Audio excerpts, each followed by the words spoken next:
वसुदेवसुतं देवं कंसचाणूरमर्दनं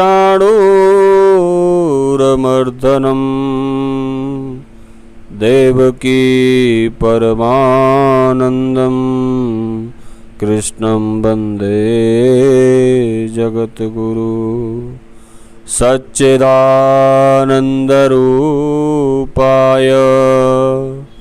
विश्वोदपात्यादिहेतवे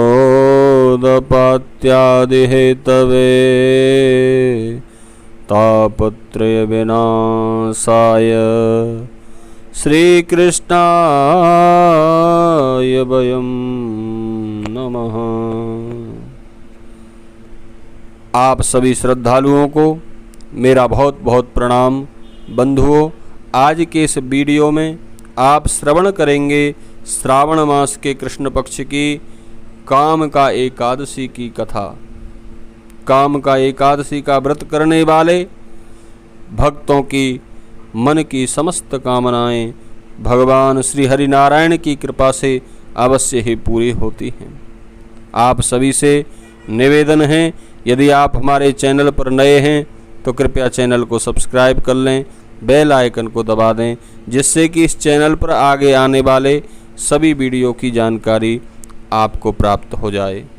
तो चलिए प्रारंभ करते हैं श्रावण मास के कृष्ण पक्ष की काम का एकादशी की व्रत कथा। बंधुओं, एक बार धर्मराज युधिष्ठिर ने बड़े विनीत भाव से भगवान श्री कृष्ण से प्रार्थना की कि हे भगवान, मेरी इच्छा श्रावण मास के कृष्ण पक्ष की एकादशी के महात्म्य के विषय में कुछ जानने की है, कृपया बताकर मुझे कृतार्थ कीजिए। बतलाइए प्रभु, उसका नाम क्या है और किस प्रकार इस एकादशी का व्रत किया जाता है। मधुसूदन भगवान श्री कृष्ण ने उत्तर दिया और कहा, राजन, इस विषय में एक बार भीष्म पितामह ने लोकहित की इच्छा से नारद जी को कुछ बताया था। नारद जी ने भी उनसे पूछा था, पितामह, आज मैं श्रावण मास के कृष्ण पक्ष की एकादशी के बारे में कुछ जानना चाहता हूँ, अतः विधि सहित इसके विषय में बतलाने की कृपा कीजिए।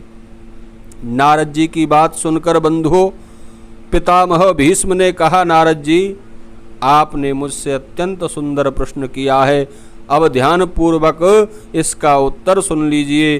श्रावण मास के कृष्ण पक्ष की एकादशी को काम का एकादशी कहते हैं।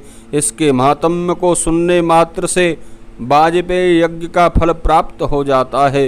इस एकादशी के श्रवण में शंख चक्र गदा को धारण करने वाले भगवान विष्णु की पूजा होती है। जो कोई इस दिन धूप दीप नैवेद्य आदि से विधि पूर्वक भगवान विष्णु की पूजा करता है, उसे गंगा स्नान के फल से भी बड़ा फल मिलता है। भक्ति पूर्वक विष्णु भगवान की पूजा करने से वही पुण्य फल प्राप्त होता है जो सूर्य या चंद्र ग्रहण के अवसर पर और केदार और कुरुक्षेत्र में स्नान करने से मिलता है। जो फल समुद्र और वन सहित पृथ्वी दान करने से और सिंह की बृहस्पति में गोदावरी में स्नान करने से प्राप्त होता है।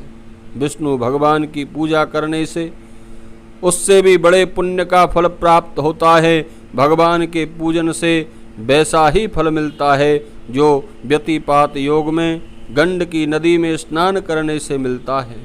विष्णु भगवान की पूजा का फल संसार में सबसे अधिक है। बंधुओं, श्रावण कृष्ण पक्ष की एकादशी के व्रत का फल भी उससे कम नहीं है।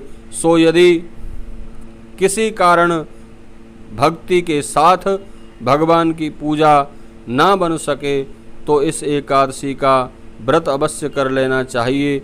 बछड़ा सहित गौ का आभूषणों से सजाकर दान करने से जो फल मिलता है, वही काम का एकादशी का केवल व्रत करने से फल मिल जाता है।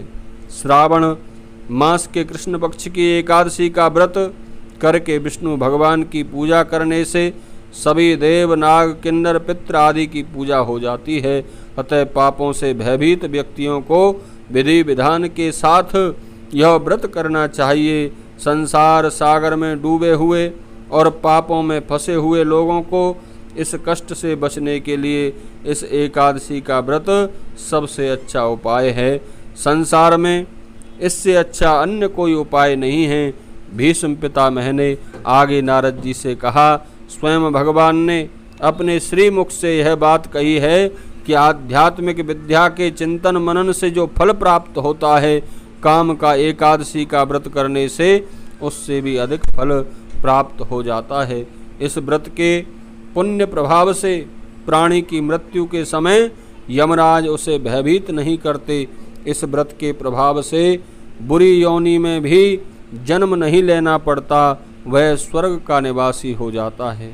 काम का एकादशी के दिन जो प्राणी भक्ति भाव के साथ तुलसी से भगवान का पूजन करते हैं, वे इस संसार में रहते हुए भी उससे इस प्रकार अलग रहते हैं जैसे कमल का पुष्प जल में रहते हुए भी उससे अलग रहता है। तुलसी से भगवान की पूजा करने का फल बहुत से सोने और चांदी के दान से भी अधिक होता है। भगवान बंधुओं, रत्न मोती आभूषणों से उतने प्रसन्न नहीं होते जितने तुलसी से पूजा करने पर होते हैं।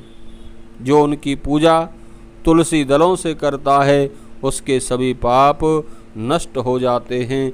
भीष्म पितामह ने कहा, नारद जी, मैं भगवान को प्रिय लगने वाली तुलसी को प्रणाम करता हूँ। तुलसी के दर्शन कर लेने पर मनुष्य के समस्त पाप नष्ट हो जाते हैं, और यदि तुलसी का स्पर्श कर लिया जाए तो मनुष्य का शरीर पवित्र हो जाता है। तुलसी मिश्रित जल में स्नान करने वाले पुरुषों को यम यातना सहनी नहीं पड़ती हैं। जो लोग भक्ति के साथ भगवान के चरणों में तुलसी अर्पित करते हैं, उन्हें मोक्ष प्राप्त हो जाता है। काम का एकादशी को जो लोग जागरण और दीपदान करते हैं, उनके पुण्यों का वर्णन करने का सामर्थ्य चित्रगुप्त में भी नहीं है। जो मनुष्य एकादशी के दिन भगवान के सामने दीप जलाते हैं, उनके पितर स्वर्ग में अमृत का पान करते हैं। जो मनुष्य भगवान के सामने घी या तिल के तेल का दीपक जलाते हैं, उन्हें सूर्यलोक में भी हजारों दीपकों का प्रकाश प्राप्त होता है। प्रत्येक मनुष्य को इस एकादशी का व्रत अवश्य ही करना चाहिए। बंधुओं, जो कोई इस व्रत को करता है, वह ब्रह्म हत्या एवं जैसे बड़े पापों से भी छुटकारा प्राप्त कर लेता है। इस लोक में सुखपूर्वक जीवन बिताकर अंत में विष्णु लोक को चला जाता है। इस महात्म्य को जो कोई भी पढ़ता या सुनता है, उसे स्वर्ग लोक की प्राप्ति हो जाती है। बोलिए विष्णु भगवान की जय। एकादशी महारानी की जय।